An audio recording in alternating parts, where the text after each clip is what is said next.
Hello everyone, dear children. Today I will discuss the second chapter of history, that is Socialism in Europe and the Russian Revolution. In this chapter we will know about the socialism, the idea of socialism in Europe and the Russian Revolution. Next is socialism in Europe. Here we'll discuss about the idea of socialism, how it spread in Europe, that we'll discuss.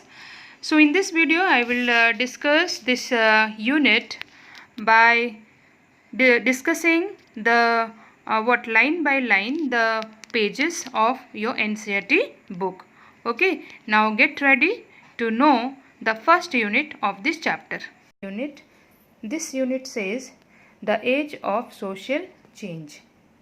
You have read in the previous chapter about the powerful ideas of freedom and equality that circulated in Europe after the French Revolution. You have read the previous chapter, that is French Revolution, how it inspired many people. The French Revolution also opened up the possibility of creating a dramatic change in the way in which the society was structured. You have also read that before the 18th century, society was broadly divided into estates and orders, and it was the aristocracy and church which controlled economic and social power. That means power was in the aristocratic society. But suddenly, after the revolution, it seemed possible to change this.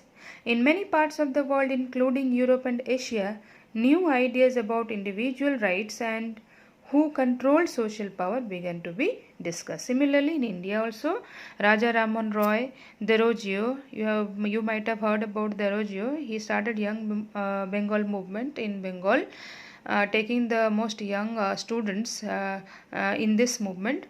In the last year you had read it. I hope you have remembered it. Deroggio talked of the significance of the French Revolution, and also many others debated the ideas of the post-revolutionary Europe. The developments in the colonies reshaped these ideas of societal change.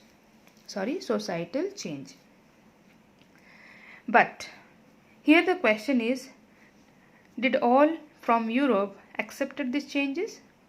I repeat, this question arises here, did all the people accept the changes in the society? No, not everyone in Europe wanted a complete transformation of society. That responses varied from those who accepted that some changes was necessary but wished for a gradual shift, to those who wanted to restructure society radically.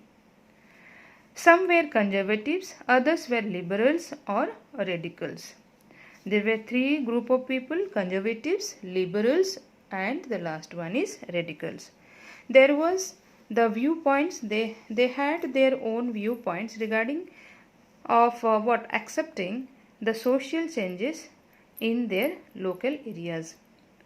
Let us analyze the viewpoints of radicals, liberals, and conservatives in relation to this transformation of the society or changes in the society.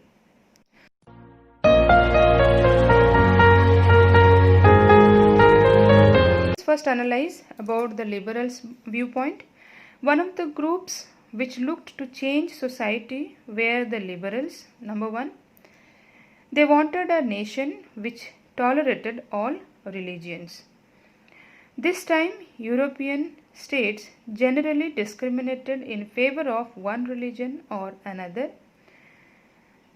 They also were opposed to unrestricted absolute power of the monarch. They opposed the monarchical power. They favored religious tolerance and wanted to safeguard individual rights. They argued for a representative elected parliamentary government. Remember, they argued or they supported the representative elected parliamentary government. Also favored a well-trained judiciary that was independent of rulers and officials, means independent judiciary also they wanted. They were not Democrats and they did not favor universal adult franchise. They wanted voting rights to be restricted to men of property. Somewhere they are lacking also. That means they did not want to have a universal adult franchise. Rather, they wanted that there should be the voting right to be given to those property holder men only. They also did not want the vote for women. This was the idea or viewpoints of liberals in terms of the transformation required in the society. What are the radicals' point of view? They supported women's rights and backed the suffragette movement. What do you mean by suffragette movement? A movement to give women the right to vote. I repeat, what they supported? They supported women's rights and backed the suffragette movement. Radicals also wanted a nation in which the government was based on the majority of a country's population. Means government should run on the basis of majority rule. Liberals, radicals opposed the privileges of the propertied class. They were not against the existence of private property but disliked the concentration of it, means private property in the hands of a few.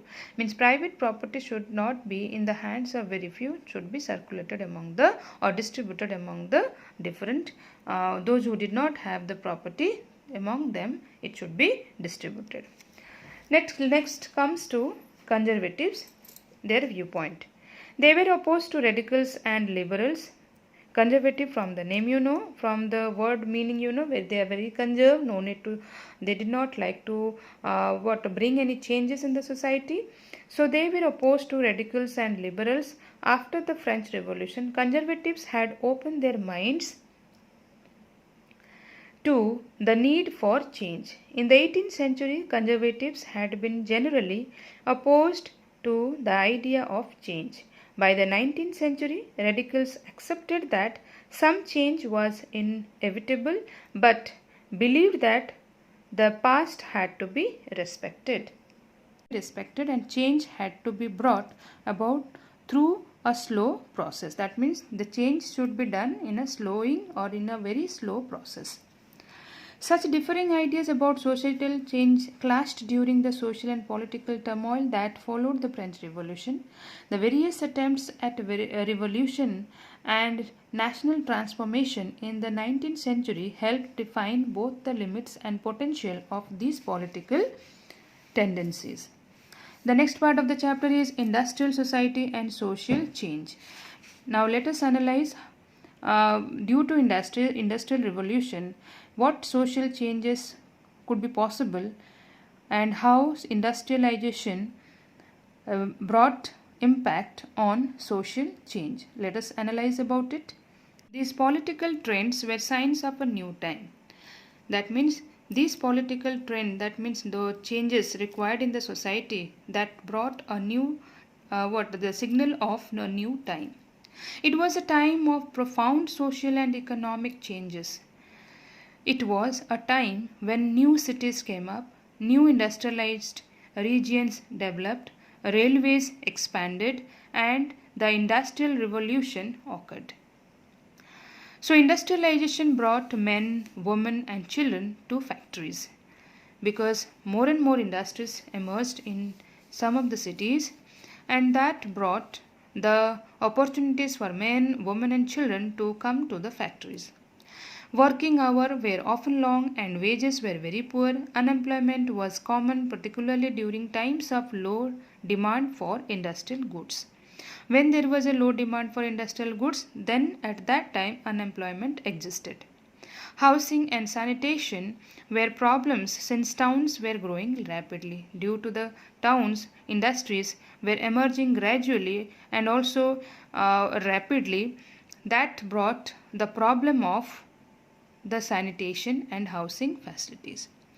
Liberals and radicals searched for solutions to these issues. Almost all industries were the property of individuals. Liberals and radicals themselves were often property owners and employers. Means in the hands of liberals and radicals, the property were there. Having made their wealth through trade or industrial ventures, they felt that such efforts should be encouraged. But opposed to the privileges the old aristocracy had by birth, they firmly believed in the value of individual effort, labor, and enterprise. Means, however, many of the liberals and radicals have their own property and were also employers. They made their wealth through industrial vendors or trade. They believed that some effort should be promoted and through which the benefits would be made. And they also felt that benefits would be achieved if the workforce in economy was healthy and citizens were educated. If the citizens, according to them, the liberals and radicals, that means if the people or the citizen were educated, then the economy, the work, and if the workforce in the economy is increasing, then only the people will be healthy and wealthy. They believed in the value of individual effort, labor, and enterprise. Nationalist, liberals, and radicals wanted revolutions to put an end to the kind of government established in Europe in 1815. That means all nationalists, liberals, and radicals, they all wanted the revolution to put an end to the government system which was established in Europe in 1815. They did not. They all were not satisfied with the existing government. They also, that is why they wanted to throw the government out of the country so that they could live happily. Therefore, they wanted the revolution. In France, Italy, Germany, and Russia, they became revolutionaries and worked to overthrow existing monarchs. Remember which countries were? France, Italy, Germany, and Russia. They became revolutionaries, mean they revoluted and worked to overthrow existing monarchs or existing government. Nationalists talked of revolutions that would create nations where all citizens would have equal rights. They also discussed, all nationalists discussed that what should be our country so that all people will live happily and can get their own rights. After 1815, Giuseppe Mazzini, an Italian nationalist, conspired with others to achieve this in Italy, nation where all citizens would have equal rights.